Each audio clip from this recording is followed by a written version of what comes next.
Ja ku kthyen përsëri me të njëjtën çështje, me të njëjtat tema që lam pjesën e parë, të ecim më tej me zbërthimin e manipulimeve. Faktin që nuk arrinim dot të rrisin pensionet, faktin që ndërkohë filluan të rriten pagat e filluan të vijen në vijë edhe investimet pas një periudhe shumë të vështirë kur na u desh të lanim shumë borxhe. Kjo historia e borxhit publik është një tjetër manipulim shumë i hapur që bëhet rëndom. Pra, ky që dele thot që janë audesh të shlyenim ca borxhe, dhe pastaj fillon me histori përqindjesh.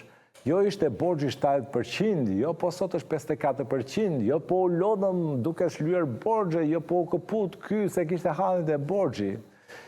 Shikoni, që t'ju mësoj një hile, borxhi në përqindje të prodhimit të brendshëm bruto është një tregues që i shërben vetëm ca njerëzve me kollare që ecin me një çantë, që punojnë të këto agjensit që monitorojnë performancën e treguesve makroekonomik.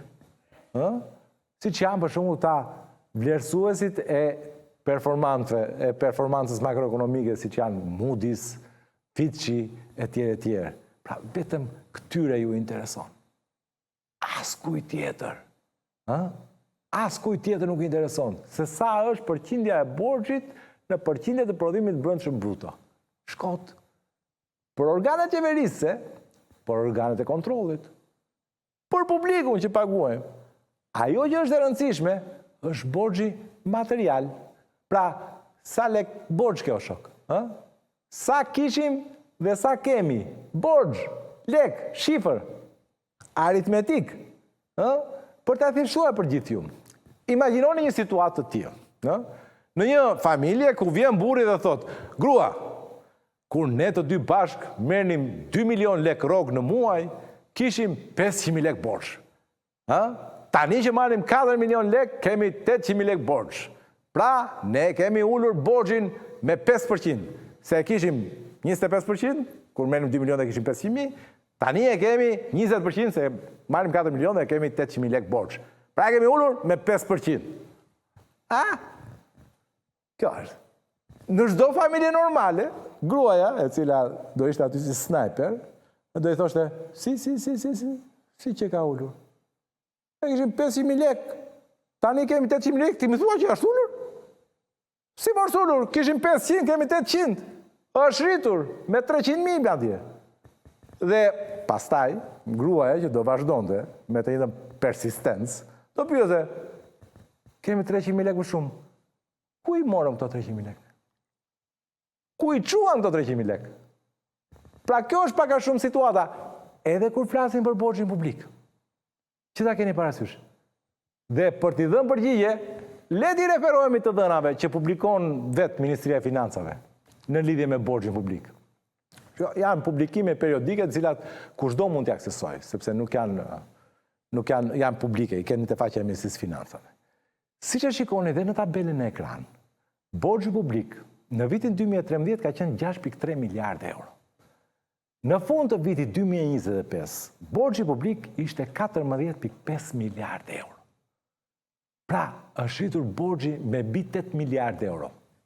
700 miliardë lek, për të qenë korrekt, sepse e keni parasysh, është efekti i vlerësimit të euros. Pra, është rritur me 700 miliardë lek ose 8 miliardë euro. Por ideja është që borxhi jo vetëm nuk është ulur, si thot kryeministri. Pra, ai jo vetëm që s'ka paguar, por madje e ka dyfishuar sasinë e borxhit. Pra, kur të dëgjoni atë refrenin që kemi ulur borxhin, kujtoni këtë shifrën këtu. 8 miliardë euro. Ka që janë parat që janë shtuar borxhit që ne kemi marrë që nga 2013 a këtej. Dhe mos u ngatroni fare me këtë çështjen e përqindjeve, që do filloj të thotë kryeministri. Ju s'ju duhet fare, juve ju duhet sa lek kishim borxh, sa lek kemi borxh. Dhe me shifrën 8 miliardë euro që ta keni parasysh ju, do të thotë që secili prej nesh që jetojmë në Republikën e Shqipërisë kemi rreth 6.000 euro borxh nga pjesa e borxhit publik. 6.000 euro se cili për nesh. Në 2013, çdo shqiptar rezident në Republikën e Shqipërisë ka pasur 2.300 euro borxh. Sot se cili ka 6.000 euro borxh. Sepse jo vetëm është rritur borxhi, po është ulur dhe popullsia, kemi mbetur pak njerëz për ta paguar të drejtë borxhi. Pra, se cili prej nesh na është rritur borxhi me eksaktësisht 3.700 euro.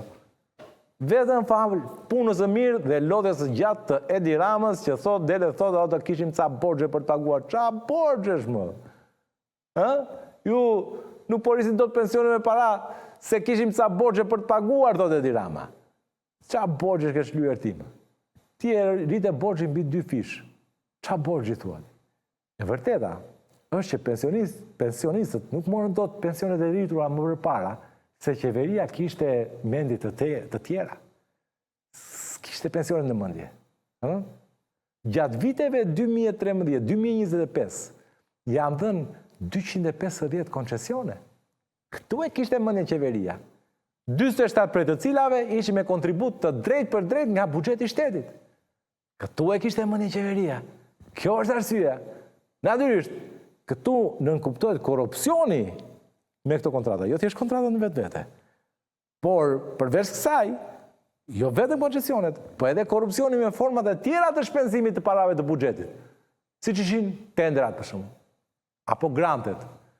Bazuar në të dhënat e KLSH, shkelja e disiplinës financiare gjatë viteve 2013-2025 i kalon 11 miliard euro vlerë aktiviteti ekonomik. Pra, është shkelur disiplina financiare në tendera dhe koncesione me vlerë 11 miliard euro. Dhe këto janë arsyet e vërteta pse nuk rriten dot pensionet. Jo çështja e borxheve, se për të paguar borxhe, borxhi është shitur si me ashensor për vetë në vetë. Gjithsesi, që të vazhdojmë mëtej. Një temë tjetër e manipulimit është edhe krahasimi i shifrave të të ardhurave. Kryesisht kjo tek pagesat që bëjnë qeveria, kryesisht e pensionistët. Dëgjojeni pak se si ministra Ibrahimaj flet për atë që ka ndodhur me pensionet.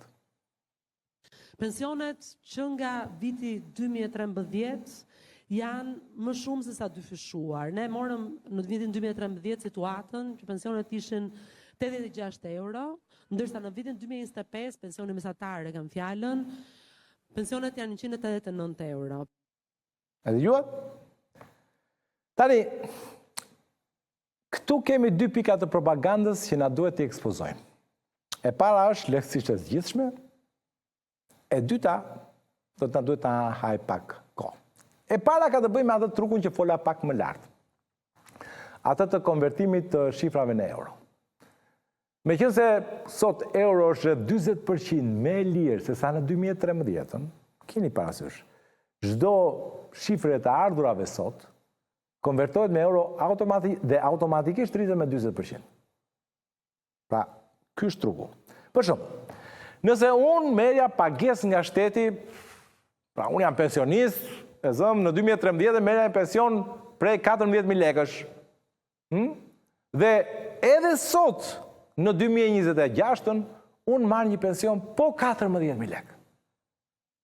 Nëse e konvertoj me euro, që bëjnë ta, del që në 2013 unë merja 100 euro.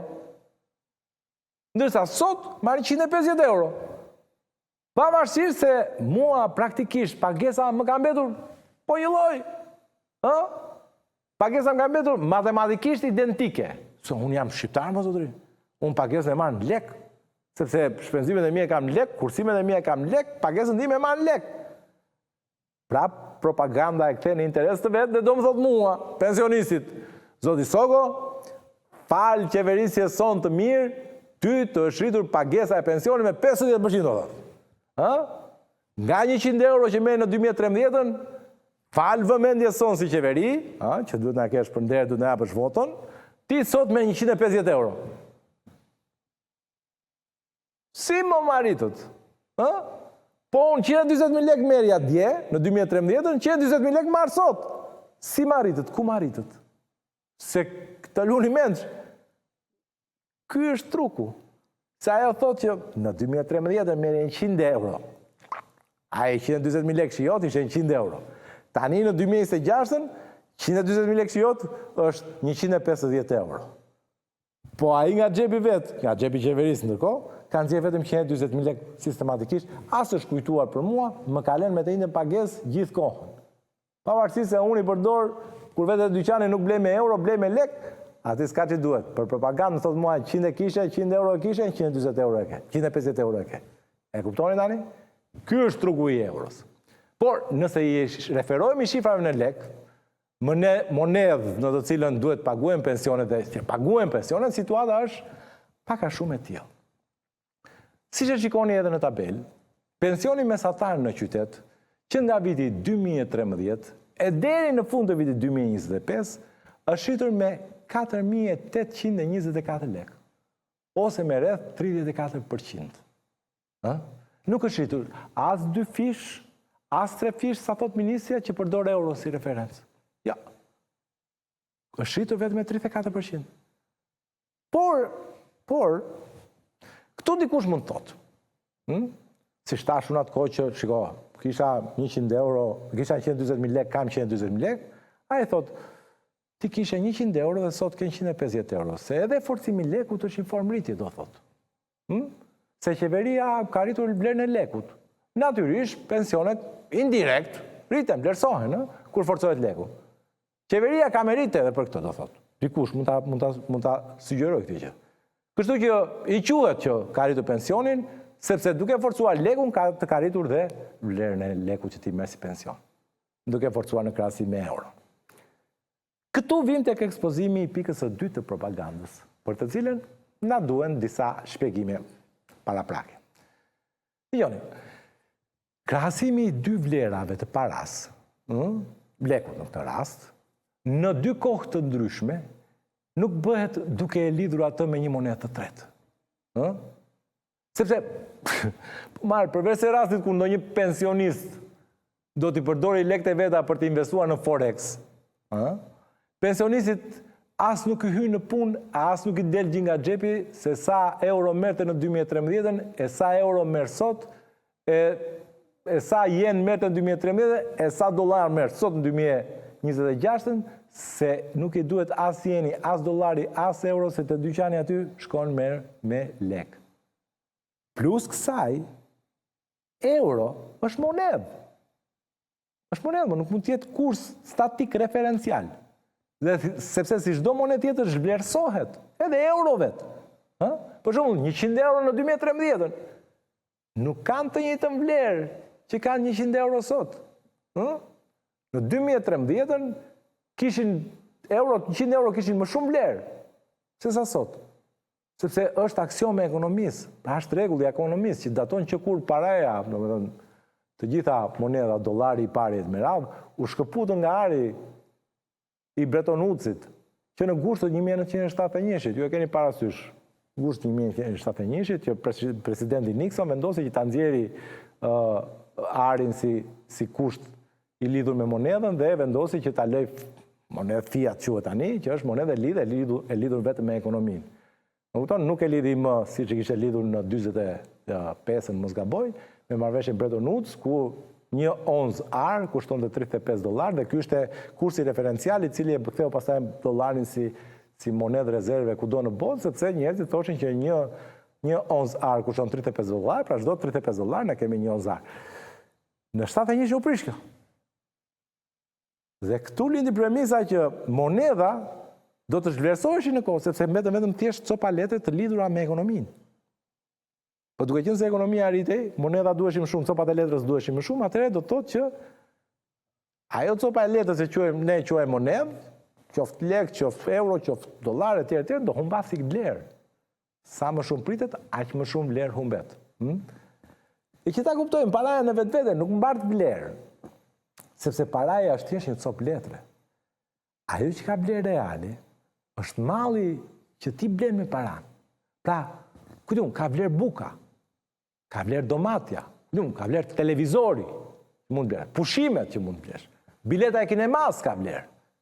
Këto kanë vlerë reale. paraja në vetë s'ka vlerë, se ha as qeni, po t'ja japësh, nuk e ha.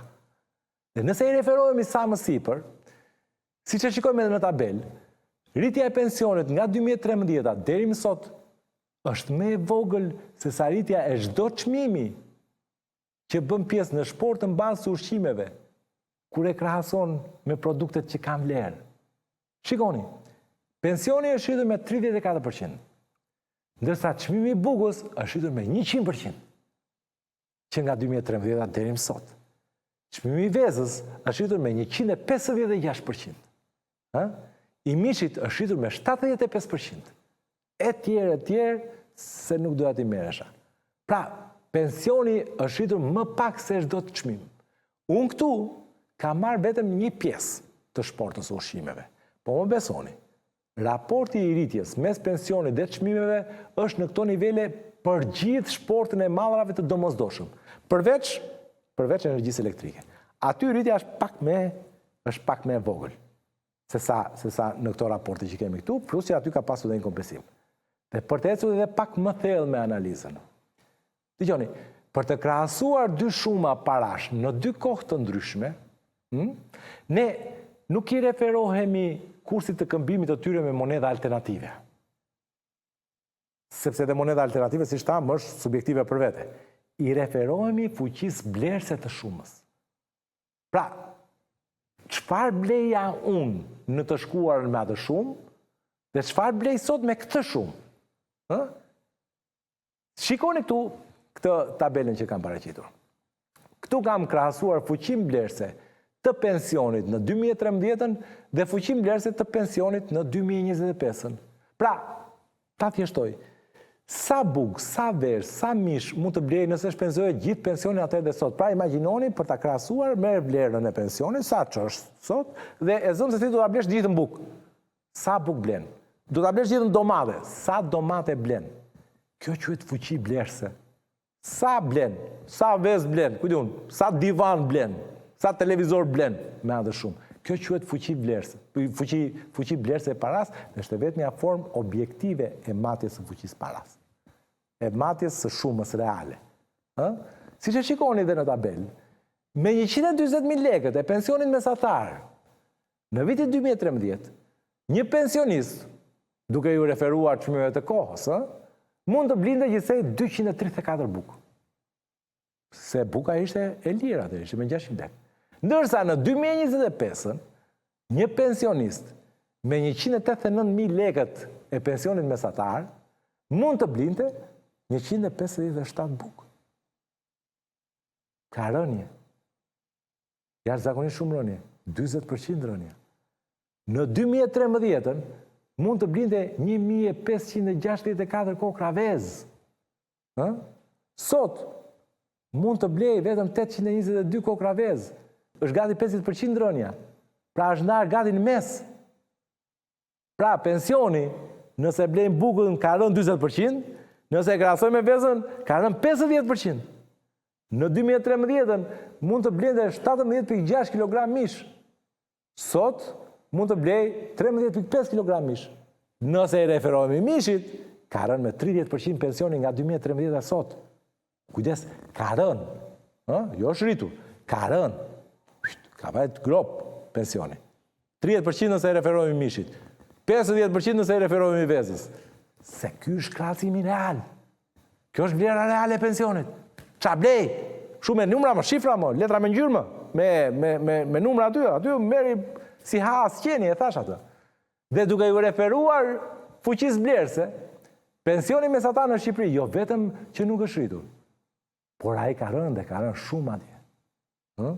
Prandaj, nëse deri në 2013 të mbijetoni me pensionin mesatar ishte shumë e vështirë që të mbijetoje, sot është matematikisht e pamundur. Pra sot të gjithë ne jemi të vetëdijshëm që pensionisti mesatar, po flasim për atë në qytet, se për atë në fshat, nuk u mora fare me atë se më vjen turp. Nuk merrem dot pensionistit në fshat, më vjen turp sinqerisht. Të marri vetëm pensionistit marri 100 euro sot. Se 110.000 lek marri. Nuk e kuptoj si quhet pagesa jo. Pra, si ka fytyrë shteti dhe e konsideron të lartë detyrimin e tij ndaj një pensionist që ka punuar nuk e di 30-40 vjet në fshat, se ai sistem ka qenë, dhe jep sot 110.000 lekë dhe e quan veten të larë. Mua më vjen turp. Unë edhe këtu në analizë nuk e përmend ato të fare pensionin në fshat, se më vjen turp. Është turp. Ta përmendër si pare. Këta 110.000 lekë ja lë bakshish kamarierit në një drekaj. Nuk ka drekën. Kujdes, ja lë bakshish kamarierit. Je pensionistit në fshat mesatarisht 110.000 lekë, se ka ca që marrin 70, e marrin 80.000 lekë. Po të thash, mua më vjen turp, nuk u mora fare me pension në fshat.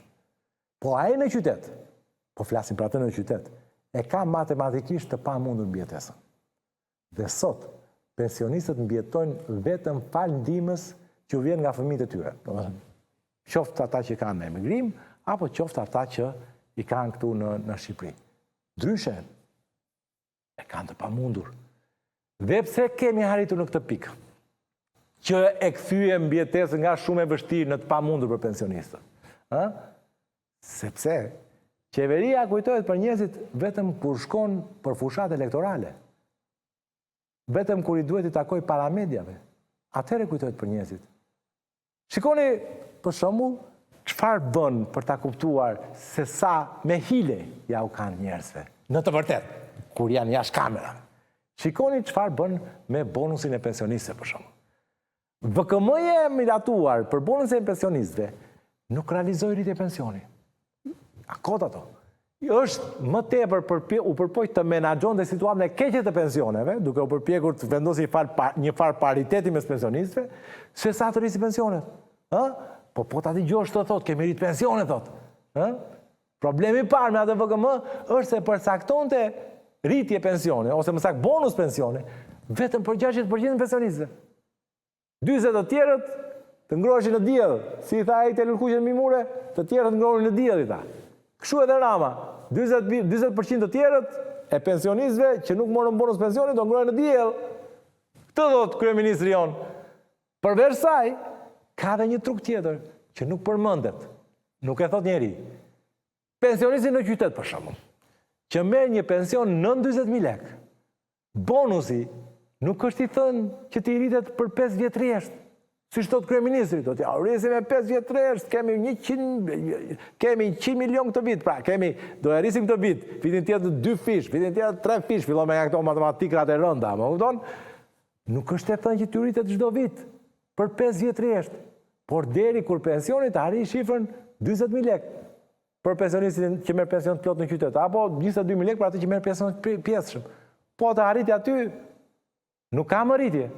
Rritja mbetet aty, se edhe kjo duhet menduar. Se të gjithë mendonin sikur do rritje me 18.000 lekë si vjet, 8.000 lekë vitin tjetër, 8.000 lekë, do rriteni derisa t'ju vej shifra 40.000 lekë. Kaq. Por këto nuk përmenden në takime elektorale. Aty thuhet vetëm që rritën pensionet. Sepse siç e thash, qeveria i do njerëzit vetëm sa për fushata. Në përditshmërinë e saj, zemrën e ka diku tjetër. E ka si të bëjë të pasur këta oligarkët, si të bëjë të pasur këta investitorët strategjik, si të shmangin këta të futin nga detyrimet ligjore, si t'ja bëjë të lehtë atë çështjen e korrupsionit me ligj që përmendëm pak më lart, si të marr pasurinë nga shqiptarët, të t'ja u japi atyre.